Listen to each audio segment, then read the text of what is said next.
before. I had it now. I felt it now, and beginning to drive, he soon gave nature such a powerful summons down to her favorite quarters that she could no longer refuse repairing thither. All my animal spirits then rushed mechanically to that center of attraction, and presently, inly warmed and stirred as I was beyond bearing, I lost all restraint, and yielding to the force of the emotion, gave down as mere woman those effusions of pleasure which, in the strictness of still faithful love, I could have wished to have held up. Yet, oh, what an immense difference did I feel between this impression of a pleasure merely animal and struck out of the collision of the sexes by a passive bodily effect from that sweet fury, that rage of active delight which crowns the enjoyments of a mutual love passion, where two hearts, tenderly and truly united, club to exalt the joy and give it to a spirit and soul that bids defiance to that which mere momentary desires generally terminate in when they die of the surfeit of satisfaction. Mr. H., whom no distinctions of that sort seemed to disturb, scarce gave himself or me breathing time from the last encounter, but, as if he had tasked himself to prove that the appearance of his vigor were not signs hung out in vain, in a few minutes he was in a condition for renewing the onset, to which, preluding with a storm of kisses, he drove the same course as before with unabated fervor, and thus, in repeated engagements, kept me constantly in exercise till dawn of the morning, in all of which time he made me fully sensible of the virtues of his firm texture of limbs, his square shoulders, broad chest, compact hard muscles, in short,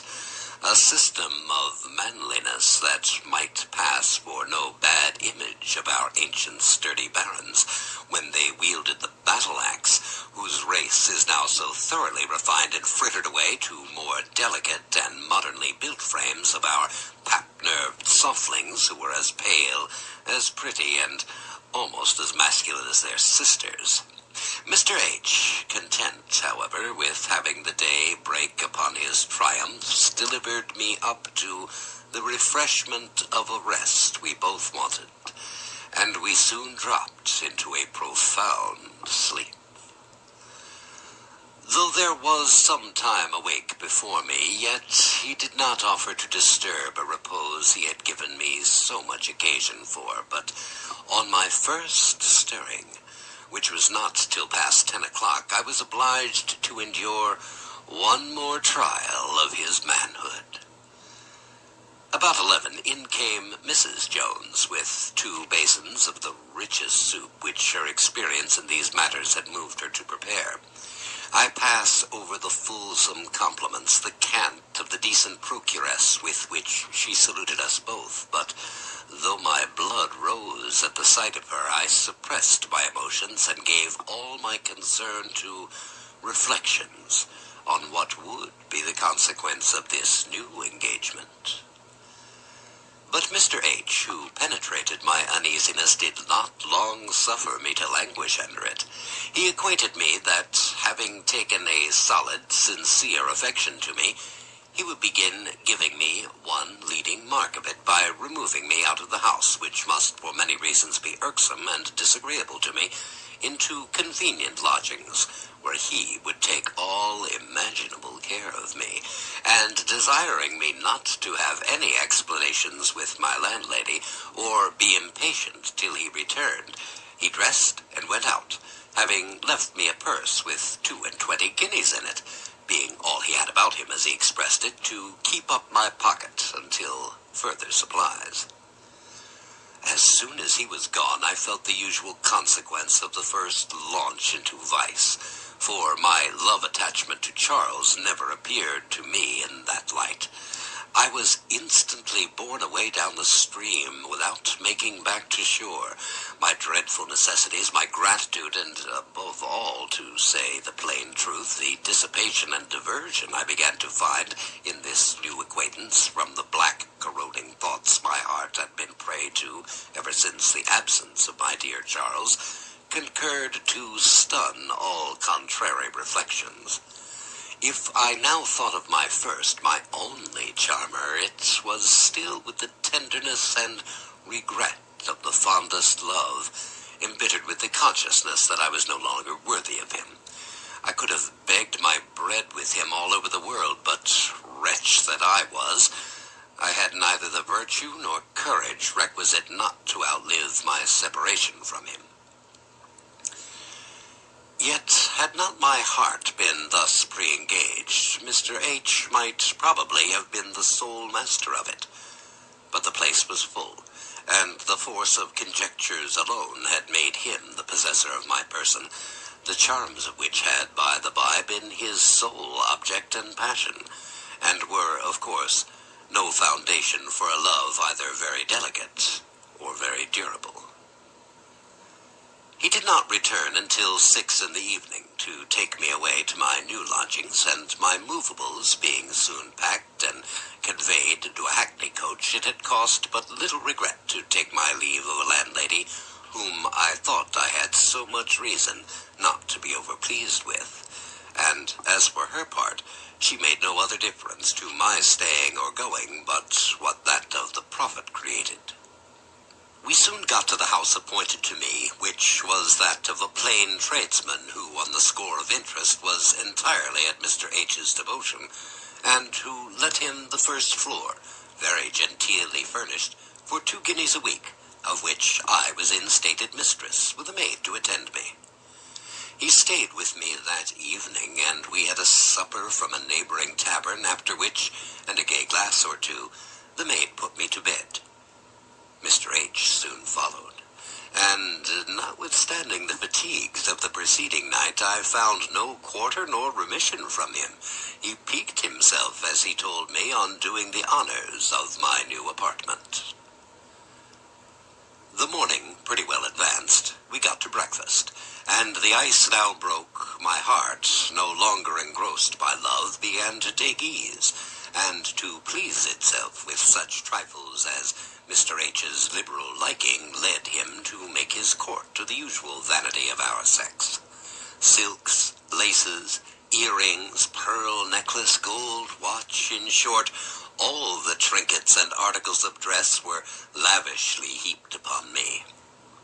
the sense of which, if it did not create returns of love, forced a kind of grateful fondness, something like love, a distinction it would be spoiling the pleasure of 9/10 of the keepers of the town to make, and is, I suppose,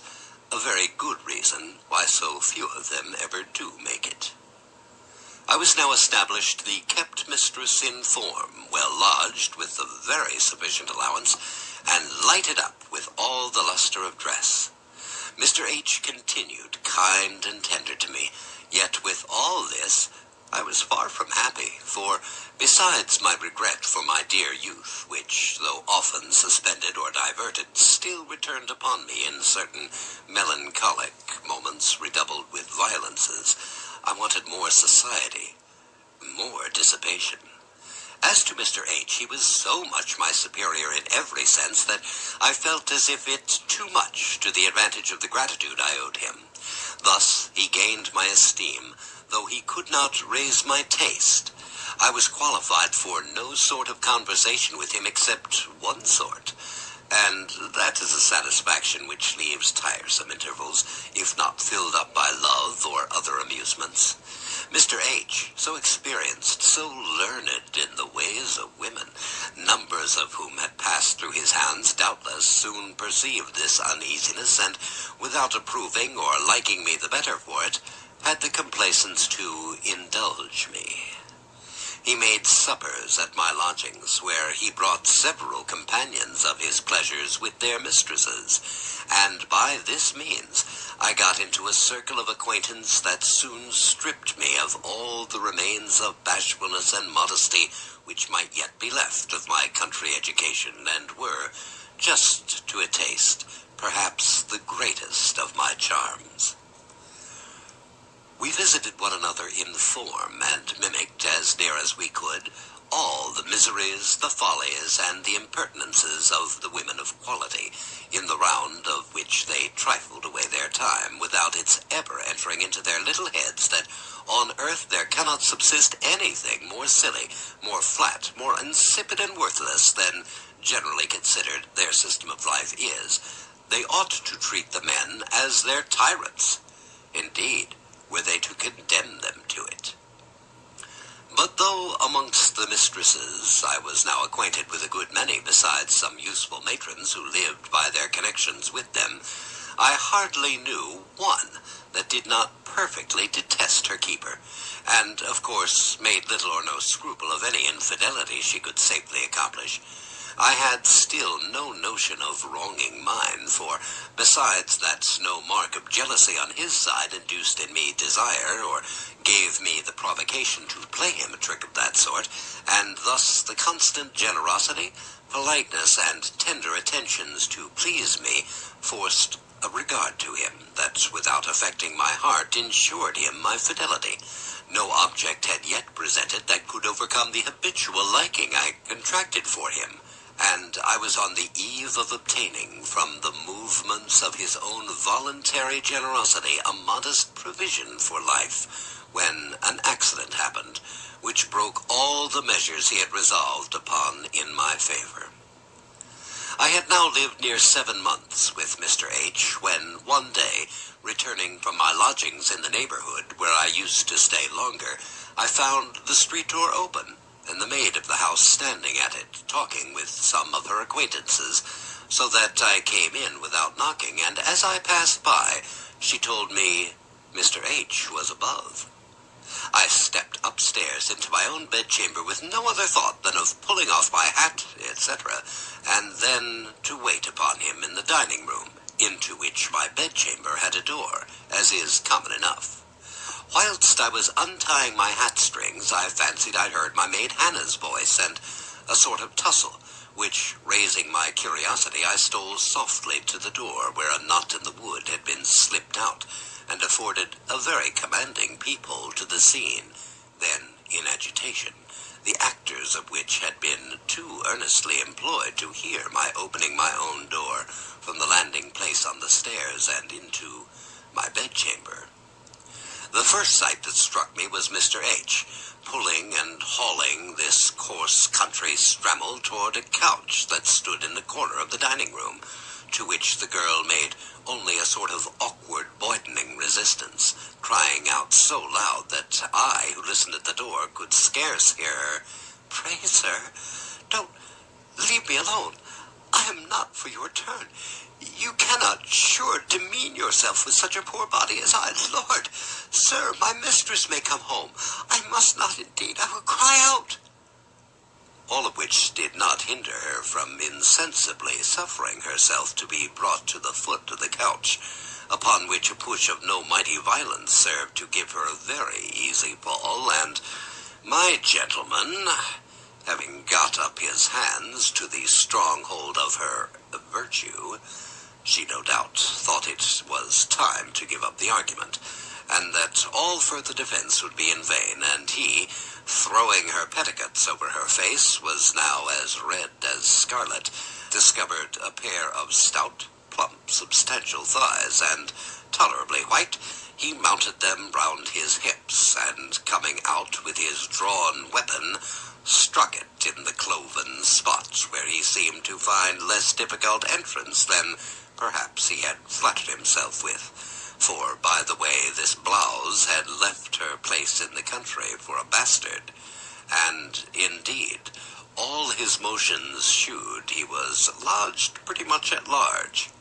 After he had done, his dearie gets up, drops her petticoats down, and smooths her apron and handkerchief. Mr. H looked a little silly, and, taking out some money, gave it to her with an air indifferent enough, bidding her to be a good girl and say nothing. Had I loved this man, it was not in nature of me to have had patience to see the whole scene through. I should have broke in and played the jealous princess with a vengeance, but that was not the case. My pride alone was hurt, my heart not, and I could easier win upon myself to see how far he would go, till I had no uncertainty upon my conscience. The least delicate of all affairs of this sort being now over, I retired softly into my closet, where I began to consider what I should do. My first scheme, naturally, was to rush in and upbraid them. This, indeed, flattered my present emotions and vexations, as it could have given immediate vent to them, but on second thoughts, not being so clear as to the consequences to be apprehended from such a step, I began to doubt whether it might not be better to dissemble my discovery till a safer season, when Mr. H. should have perfected the settlement he had made overtures to me of, and which I was not to think such violent explanation, as I was indeed not equal to the management of, could possibly forward and might destroy. On the one hand, the provocation seemed too gross, too flagrant not to give me some thoughts of revenge. The very start of which idea restored me to perfect composure, and delighted as I was with the confused plan of it in my head, I was easily mistress enough of myself to support the part of ignorance I had prescribed to myself, and all this circle of reflections was instantly over. I stole a tiptoe to the passage door, and, opening it with a noise, passed for having that moment come home, and after a short pause, as if to pull off my things, I opened the door into the dining room, where I found the dowdy blowing the fire, and my faithful shepherd walking about the room and whistling, as cool and unconcerned as if nothing had happened. I think, however, he had not much to brag of having out-dissembled me, for I kept up nobly the character of our sex for art, and went up to him with the same air of frankness as I had ever received him. He stayed but a little while, made some excuse for not being able to stay the evening with me, and went out. As for the wench, she was now spoiled, at least for my servant, and scarce 48 hours were gone round before her insolence on what passed between Mr. H. and her gave me so fair an occasion to turn her away at a minute's warning, that to not have done it would have been the wonder, so that he could neither disapprove it, nor find in it the least reason to suspect my original motive. What became of her afterwards I know not, but generous as Mr. H. was, he doubtlessly made her amends, though I dare answer that he kept up no farther commerce with her of that sort, as his stooping to such a coarse morsel was only a sudden sally of lust, on seeing a wholesome-looking, buxom country wench, and no more strange than hunger, or even a whimsical appetite's making a fling meal of neck-beef for a change of diet. Had I considered this escapade of Mr. H. in no more than that light, and contented myself with turning away the wench, I thought and acted right. But flushed as I was with imaginary wrongs, I should have held Mr. H. to have been cheaply off, if I had not pushed my revenge farther, and repaid him as exactly as I could for the soul of me in the same coin.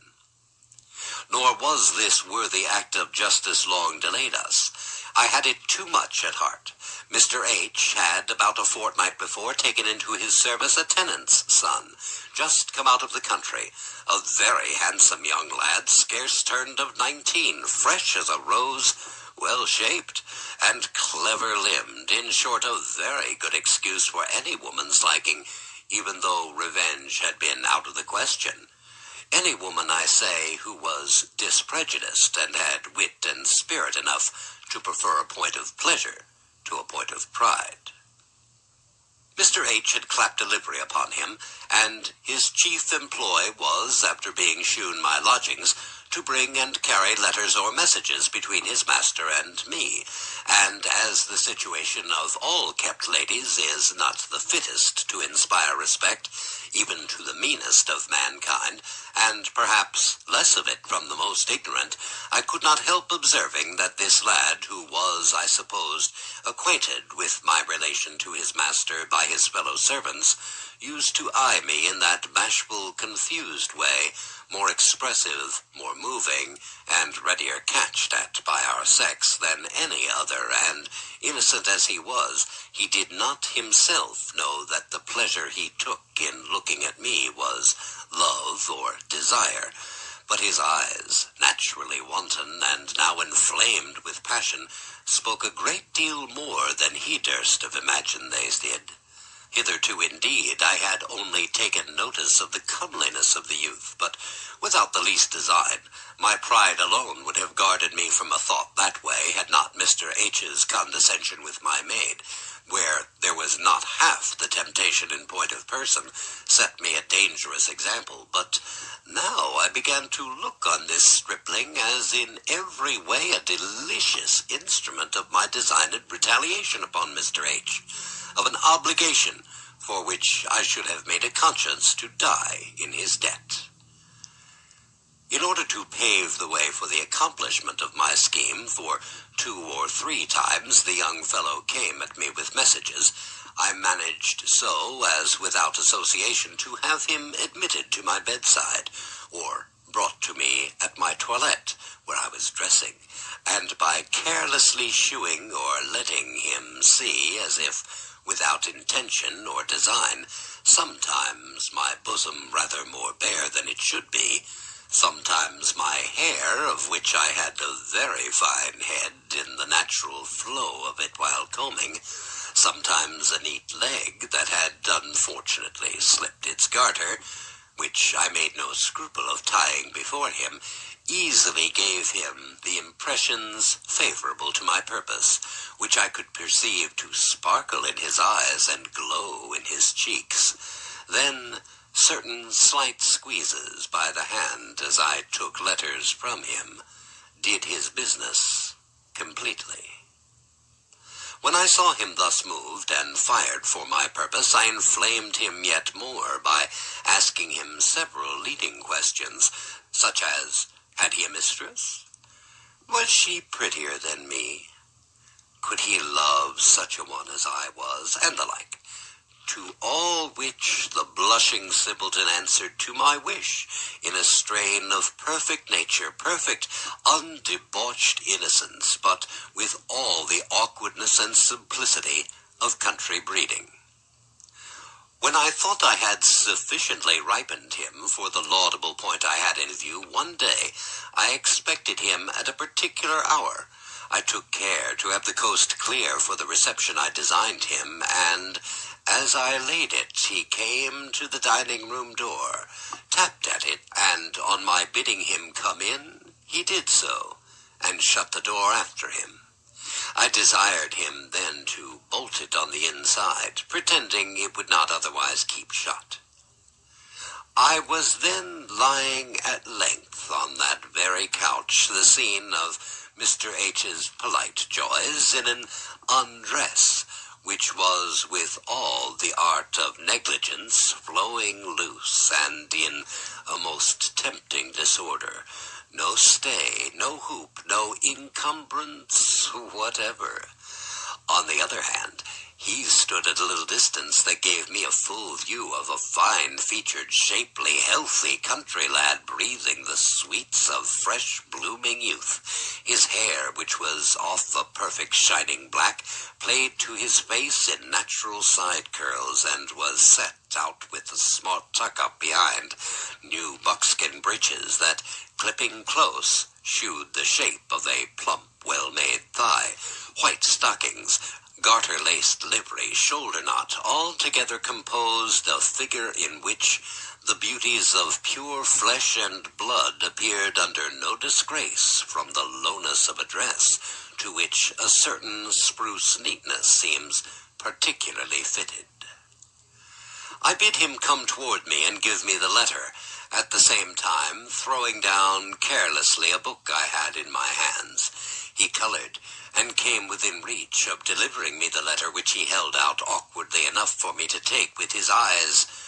riveted on my bosom, which was, through the designed disorder of my handkerchief, sufficiently bare and rather shaded than hid. I smiled smiling in his face, took the letter and immediately catching gently hold of his shirt sleeve, drew him towards me, blushing and almost trembling, for surely his extreme bashfulness and utter inexperience called for at least all the advances to encourage him. His body was now conveniently inclined towards me, and just softly chucking his smooth, beardless chin, I asked him if he was afraid of a lady. And with that look, and carrying his hand to my breasts, I pressed it tenderly toward them. They were now finely furnished, and raised in flesh, so that, panting with desire, they rose and fell in quick heaves under his touch. At this, the boy's eyes began to lighten with all the fires of inflamed desire, and his cheeks flushed with a deep scarlet, tongue-tied with joy, rapture, and bashfulness. He could not speak, but then his looks, his emotions sufficiently satisfied me that my train had taken, and that I had no disappointment to fear.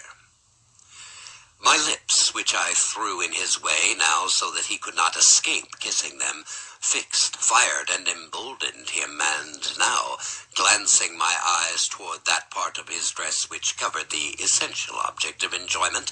I plainly discovered the swell and commotion there, and as I was now too far advanced to stop in so fair a way, and was indeed no longer able to constrain myself, or wait the slower progress of his maiden bashfulness, for such it seemed and really was, I stole my hand upon his thighs, down one of which I could see and feel a stiff, hard body confined by his breeches that my fingers could discover no end to. Curious then, and eager to unfold so alarming a mystery, playing as it were with his buttons, which were bursting ripe from the active force within, those of his waistband and foreflap flew open at the touch, and out it started, and now, disengaged from the shirt, I saw with wonder and surprise. What? Not the plaything of a boy, not the weapon of a man, but a maypole of so enormous a standard that, had proportions been observed, it must have belonged to a young giant. Its prodigious size made me shrink again, yet I could not without pleasure behold and even venture to feel such a length, such a breadth of animated ivory, perfectly well turned and fashioned, the proud stiffness of which distended its skin, whose smooth polish and velvet softness might vie with the most delicate of our sex, and whose exquisite whiteness was not a little set off by a sprout of black curling hair round the root, though the jetty springs of which the fair skin shewed, as in a fine evening you may have remarked the clear light either through the branchwork of distant trees overtopping the summit of a hill, then the broad bluish casted incarnate of the head, and the blue serpentines of its veins, all together composed the most striking assemblage of figure and colors in nature. In short, it stood an object of terror and delight. But what was yet more surprising, the owner of this natural curiosity, through the want of occasions and the strictness of his home breeding, and the little time that he had been in town, not having afforded him one, was hitherto an absolute stranger, in practice at least, to the use of all that manhood which he was so nobly stocked with, and it now fell to my lot to stand his first trial of it, if I could resolve to run the risks of its disproportion to that tender part of me, which such an oversized machine was very fit to lay in ruins. But it was now of the latest to deliberate, for by this time the young fellow, overheated with the present objects, and too high-mettled to be longer curbed in by that modesty and awe which had hitherto restrained him,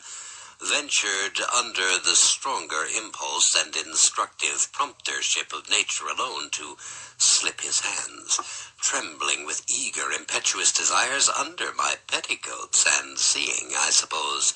nothing extremely severe in the looks to stop or dash him, he feels out and seizes gently the center spot of his ardors. Then the fiery touch of his fingers determines me, and my fears melting away before the glowing intolerable heat, my thighs disclose of themselves and yield all liberty to his hand, and now a favorable movement giving my petticoats a toss. The avenue lay too fair, too open to be missed. He is now upon me. I had placed myself with a jet under him, as commodious and open as possible to his attempts, which were untoward enough for his machine, meeting with no inlet, bore and battered stiffly against me in random pushes, now above, now below, now beside this point, till, burning with impatience from its irritating touches, I guided gently with my hand this furious engine to which my young novice was now to be taught his first lesson of pleasure. Thus he nicked at length the warm and insufficient orifice, but he was made to find no breach impracticable, and mine, though so often entered, was still far from wide enough to take him easily in. By my direction, however, the head of his unwieldy machine was so critically pointed that, feeling him forright against the tender opening, a favorable motion from me met his timely thrust, by which the lips of it, strenuously dilated, gave way to his thus assisted impetuosity, and that we might both feel that he had gained a lodgment,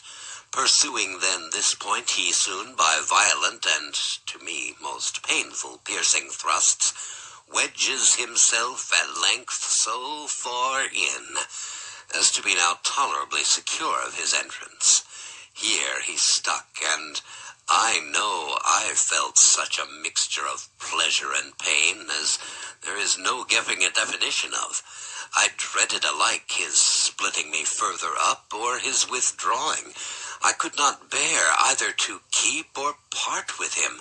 the sense of pain, however, prevailing from his prodigious size and stiffness, acting upon me in the continued rapid thrusts with which he furiously pursued his penetration, made me cry out gently, "Oh, my dear, you hurt me." This was enough to check the tender and respectful boy, even in his mid-career, and he immediately drew out the sweet cause of my complaint, whilst his eyes eloquently expressed at once his grief for hurting me, and his reluctance at dislodging from quarters of which the warmth and closeness had given him a gust of pleasure that he was now desire-mad to satisfy, and yet too much a novice not to be afraid of withholding his relief on account of the pain he had put me to. But I was, myself, far from being pleased with his having too much regarded my tender exclaims, for now, more and more fired with the object before me, as it still stood with the fiercest erection, unbonneted and displaying its broad vermilion head, I first gave the youth a re-encouraging kiss, which he repaid me with a fervor that seemed at once to thank me and to bribe my farther compliance, and soon replaced myself in a posture to receive at all risks the renewed invasion, which he did not delay for an instant, for being presently remounted, I felt once more the smooth, hard gristle forcing an entrance, which he achieved rather easier than before. Pained, however, as I was with his efforts of gaining a complete admission, which he was so regardful as to manage by gentle degrees, I took care not to complain. In the meantime, the soft, straight passage gradually loosens, yields, and stretched to its utmost bearing by the stiff, thick, in-driven engine, sensible at once to the ravishing pleasure of the feel of the pain, of the distension, let him in about halfway,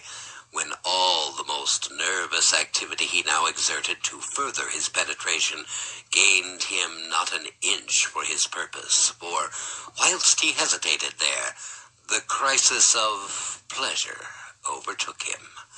and the close compressure of the warm surrounding fold drew from him the ecstatic gush, even before mine was ready to meet it,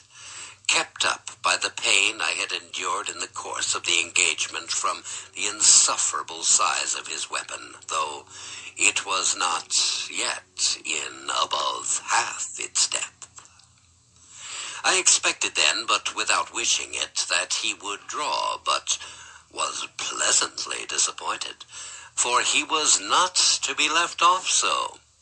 The well-breathed youth, hot-mettled and flushed with genial juices, was now fairly in for making me know my driver. As soon then as he had made a short pause, waking as it were out of the trance of pleasure in which every sense seemed lost for a while, whilst with his eyes shut and short quick breathing he had yielded down his maiden tribute,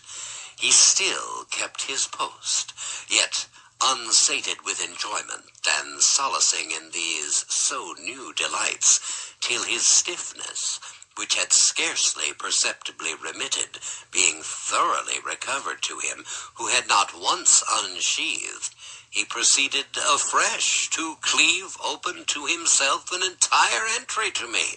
which was not a little made easy for him by the balsamic injection with which he had just plentifully moistened the whole internals of my passage. Redoubling then the active energy of his thrusts, favored by the fervid appetite of my motions, the soft oiled wards can no longer stand so effectual a picklock, but yield and open to him an entrance. And now, with conspiring nature and my industry strong to aid him, he pierces, penetrates, and at length, winning his way inch by inch, gets entirely in, and finally, mighty thrust sheathes it up to the guard, on the information of which, from the close jointure of our bodies, insomuch that the hair on both sides perfectly interweaved and encircled together, the eyes of the transported youth sparkled with more joyous fires, and all his looks and motions acknowledge excess of pleasure, which I now began to share, for I felt him in my very vitals. I was quite sick with delight, stirred beyond bearing with its furious agitations within me, and gorged and crammed even to surfeit. Thus I lay gasping, panting under him,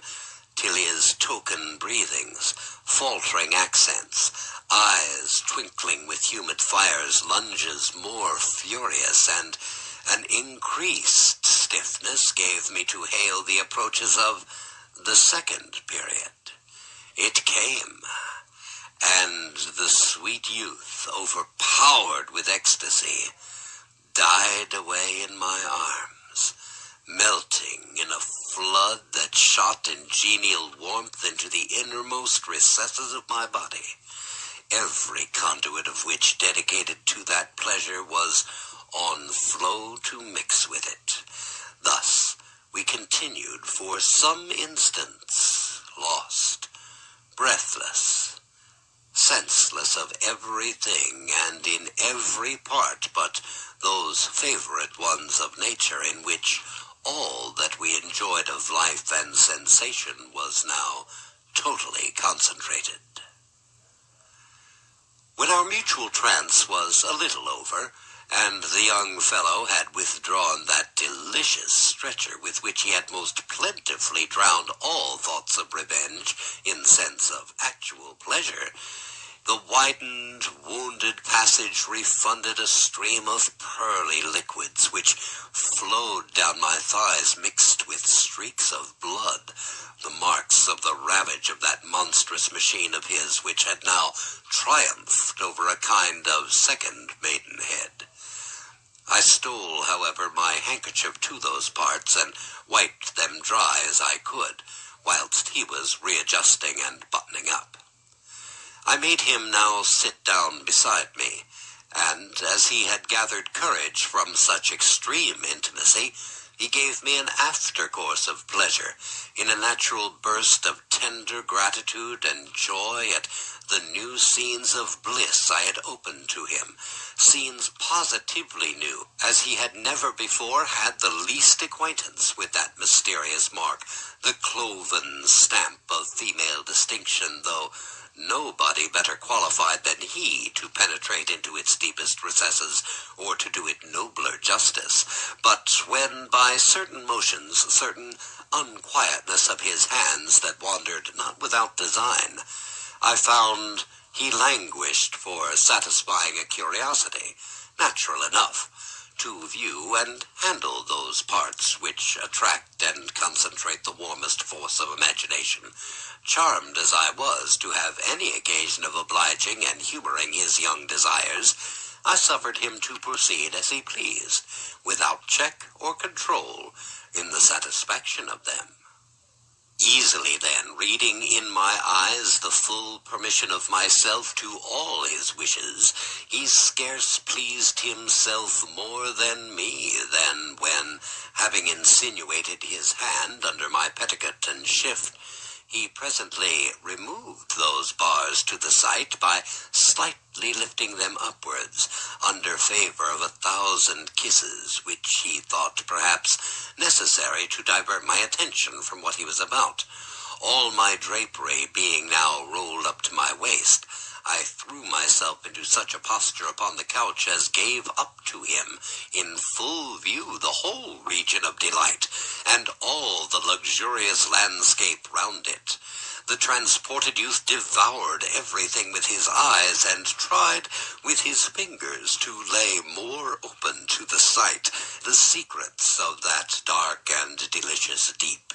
He opens the folding lips, the softness of which yielding entry to anything of a hard body close around it, and oppose the sight, and feeling further meets with and wonders at a soft, fleshy excrescence which, limber and relaxed after the late enjoyment, now grew under the touch and examination of his fiery fingers, more and more stiff and considerable, till the titillating ardors of that so sensible part made me sigh, as if he had hurt me, on which he withdrew his curious probing fingers, asking me pardon, as it were, in a kiss that rather increased the flame there. Novelty ever makes the strongest impressions, and in pleasures especially. No wonder, then, that he was swallowed up in raptures of admiration of things so interesting by their nature, and now seen and handled for the first time. On my part, I was richly overpaid for the pleasure I gave him, in that of examining the power of those objects thus abandoned to him, naked and free to his loosest wish, over the artless natural stripling, his eyes streaming fire, his cheeks glowing with a florid red, his fervent, frequent sighs, whilst his hands convulsively squeezed, opened, pressed together again, the lips and sides of that deep flesh wound, or gently twitched the overflowing moss, and all proclaimed the excess, the riot of joys in having his wantonness thus humored. But he did not long abuse my patience, for the objects before him had now put him and all his, and by coming out with that formidable machine of his, he lets the fury loose, and, pointing it directly to the pouting-lipped mouth that bid him sweet defiance in dumb shoe, squeezes in the head, and, driving with refreshed rage, breaks in, and plugs up the whole passage of that soft pleasure conduit, where he makes all shake again, and put once more all within me into such an uproar as nothing could still but a fresh inundation from the very engine of those flames, as well as from all the springs of which nature floats that reservoir of joy when risen to its flood mark. I was now so bruised, so battered, so spent with this overmatch that I could hardly stir or raise myself, but lay palpitating, till the ferment of my sense subsiding by degrees, and the hour striking at which I was obliged to dispatch my young man, I tenderly advised him of the necessity there was for parting, which I felt as much displeasure at as he could do, who seemed eagerly disposed to keep the field and to enter on a fresh action, but the danger was too great, and after some hearty kisses of leave and recommendations of secrecy and discretion, I forced myself to send him away, not without assurances of seeing him again to the same purpose, as soon as possible, and thrust a guinea into his hands, not more, lest being too flush of money a suspicion or discovery might arise from thence, having everything to fear from the dangerous indiscretion of that age in which young fellows would be too irresistible, too charming, if we had not that terrible fault to guard against. Giddy and intoxicated as I was with such satiating draughts of pleasure, I lay on the couch, supinely stretched out, in a delicious languor diffused over all my limbs, hugging myself for being thus revenged to my heart's content, and that in a manner so precisely alike, and on the identical spot in which I had received the supposed injury. No reflections on the consequences ever once perplexed me, nor did I make myself one single reproach for having by this step completely entered myself of a profession more decried than disused. I should have held it ingratitude to the pleasure I had received to have repented of it, and since I was now over the bar, I thought by plunging over head and ears into the stream I was carried away by, to drown all sense of shame or reflection. Whilst I was thus making these laudable dispositions, and whispering to myself in a kind of tacit vow of incontinency, enters Mr. H. The consciousness of what I had been doing deepened yet the glowing of my cheeks, flushed with the warmth of the late action which, joined to the piquant air of my dishabille, drew from Mr. H. a compliment on my looks, which he was proceeding to back the sincerity of with proofs, and that with so brisk an action as made me tremble for fear of discovery from the condition of those parts were left in to their late severe handling, the orifice dilated and inflamed, the lips swollen with their uncommon distension, the ringlets pressed down, crushed and uncurled with the overflowing moisture that had wet everything round it. In short, the different feel and state of things could hardly have passed upon one of Mr. H.'s nicety and experience unaccounted for by the very real cause. But here the woman saved me. I pretended a violent disorder of my head and a feverish heat that indisposed me too much to receive his embraces. He gave in to this and good-naturedly desisted. Soon after, an old lady coming in made a third, very apropos for the confusion I was in, and Mr. H., after bidding me take care of myself and recommending me to my repose, left me much at ease and relieved by his absence. In the close of the evening, I took care to have prepared for me a warm bath of aromatic and sweet herbs, in which, having fully laved and solaced myself, came out voluptuously refreshed in body and in spirit.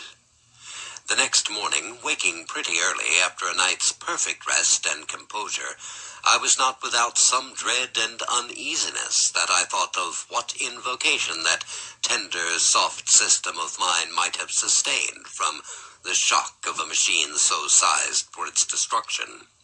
Struck with this apprehension, I scarce dared to carry my hand thither, to inform myself of the state and posture of things. But I was soon agreeably cured of my fears. The silky hair that covered round the borders, now smoothed and repruned, had resumed its wonted curl and trimness. The fleshy, pouting lips that had stood the brunt of the engagement were no longer swollen or moisture-drenched, and neither they nor the passage into which they had opened, that suffered so great a dilation, betrayed any the least alteration, outward or inwardly, to the most curious research, notwithstanding also the laxity that naturally follows a warm bath. The continuation of that grateful stricture which is in us, to the men the very jet of their pleasure,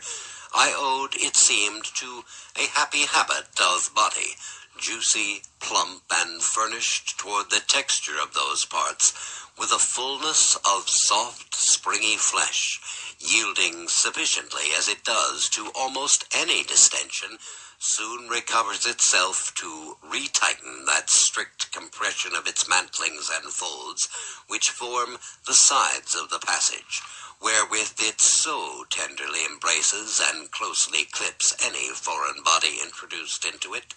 such as my exploring finger then was. Finding then everything in due tone and order, I remembered my fears only to make a jest of them to myself, and now, palpably mistress of nay size of man, and triumphing in my double achievement of pleasure and revenge, I abandoned myself entirely to the ideas of all the delight I had swam in. I lay stretching out, glowingly alive all over, and tossing with burning impatience for the renewal of joys that had sinned but in a sweet excess. Now did I loose my longing, for about 10 in the morning, according to expectation, Will, my new humble sweetheart, came with a message from his master, Mr. H., to know how I did. I had taken care to send my maid on an errand into the city that I was sure would take up time enough, and from the people of the house I had nothing to fear, as they were plain good sorts of folks, and wise enough to mind no more of other people's business than they could well help. All dispositions then made, not forgetting that of lying in bed to receive him, when he entered the door of my bedchamber, a latch that I governed by a wire, descended and secured it. I could not but observe that my young minion was as much spruced out as could be expected from one in his condition, a desire of pleasing that could not be indifferent to me, since it proved that I pleased him, which I assure you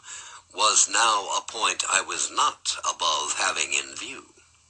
His hair, trimly dressed, clean linen, and above all a hale, ruddy, wholesome country look, made him out as pretty a piece of woman's meat as you could see, and I should have thought, nay, one much out of taste, that could not have made a hearty meal of such a morsel as nature seemed to have designed for the highest diet of pleasure.